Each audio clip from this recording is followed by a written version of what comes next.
Les promesses de Dieu, virgule, que faire quant à l'accomplissement.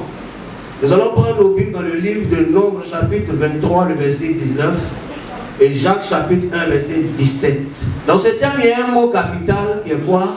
La promesse. Ou alors une promesse. Alléluia. Quand on parle d'accomplissement, on parle de l'exaucement. Amen. La promesse, c'est un engagement que l'on prend en promettant quelque chose à quelqu'un. S'engager à faire quelque chose, à dire quelque chose, à donner quelque chose de façon verbale ou par écrit. Et donc ici dans la promesse, il y a un engagement. Celui qui fait la promesse, il s'engage. Ce n'est pas du jeu. Le premier cas de promesse, c'est le cas où l'homme fait une promesse à son prochain. Le deuxième cas, c'est celui qui est fait par l'homme à Dieu. Le troisième cas, c'est le cas où c'est Dieu qui fait la promesse.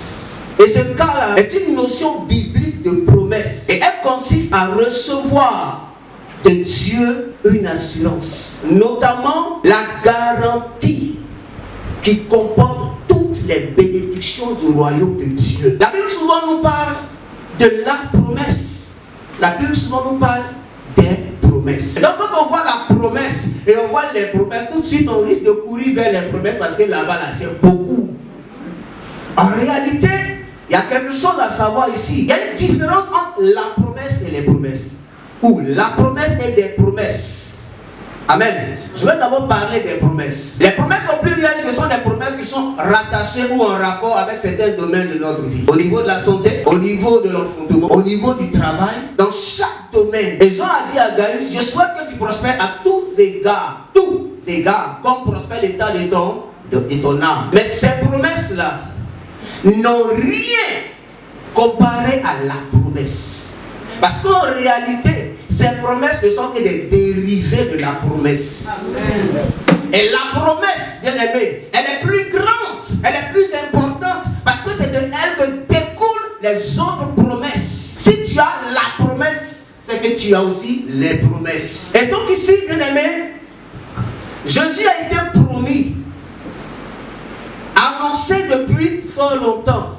Et tous attendaient quoi? L'accomplissement. Même ceux-là de l'Ancien Testament, nos pères de l'Ancien Testament, du nom d'Abraham, Isaac, Jacob, et tous ceux que vous pouvez citer, alléluia, sans Christ, ceux-ci ne pouvaient être sauvés. Malgré tout ce que Dieu a accompli dans leur vie, il était important que ceux-ci rencontrent qui? Jésus-Christ de Nazareth. Et donc si tu as la promesse, c'est clair que tu auras aussi quoi? Les promesses. En Jésus-Christ s'accomplit toutes les autres promesses.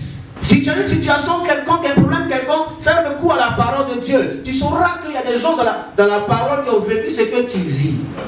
Amen. Et Dieu les a restaurés. Parce que le peuple d'Israël qui se présente devant Balak, quand ce dernier a vu le peuple d'Israël, se souvenant que Dieu les avait fait sortir d'Égypte et que ce n'était pas un petit peuple et qu'ils ont un Dieu qui agit puissamment pour eux, bien aimé, il a eu peur.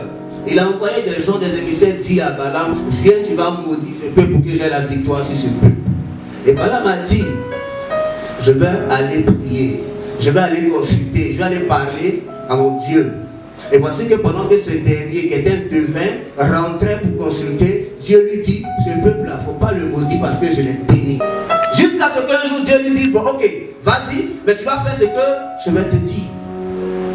Et lorsqu'il est arrivé sur les lieux, amen, il s'est trouvé que lui qui devait maudire le peuple d'Israël, Dieu l'a contraint à faire quoi? À bénir ce peuple.